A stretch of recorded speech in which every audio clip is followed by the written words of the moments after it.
Hello guys, রাস্তায় আমরা বেরিয়ে গেছিলাম, বাঘও নিয়ে যাচ্ছিলাম। মানে বাঘ আমি নিয়ে যাইনি, আমি পরে নিতাম। তো বাদবাকি সব বন্ধুরা 2-3 জন নিয়েছে। শ্যাওড়াফুলি দিয়ে বেরালাম, 2 থেকে 3 কিলোমিটার 4 কিলোমিটার মতো আসলাম। তারপরেই বাঘটা ভেঙে গেছে।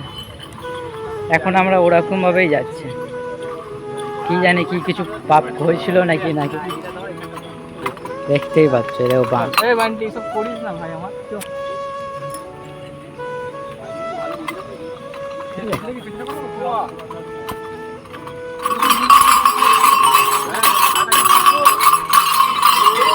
দেখতে পাবে বাঘটা ভেঙে গেছে, ভাঙার পর এরকম ভাবে যাচ্ছি আমরা। কালকে সকালে আসবে কাশী বিশ্বনাথে আর একটা বাঘ, তো তখন আবার ওখান থেকে যাবো। কিন্তু এখান থেকে এখন কাশী বিশ্বনাথ যেতে 10 কিলোমিটার মতো লাগবে, বাকি আছে 10 কিলোমিটার। তারপর কাশী বিশ্বনাথ আসবে, তারপর আমরা কিছু দোষ হয়েছে আমাদের, মনে হয় কিছু না কিছু দোষ হয়েছে।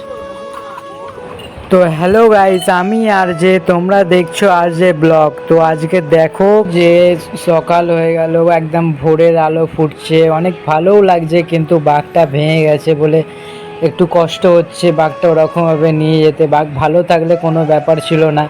আর তার সাথেই আমাদের এখানে আর একটুখানি বাকি আছে, কাশী বিশ্বনাথ যাব, মানে পৌঁছে যাব। তো সবার খারাপ লাগছে, সবার অবস্থা ঢিল হয়ে গেছে।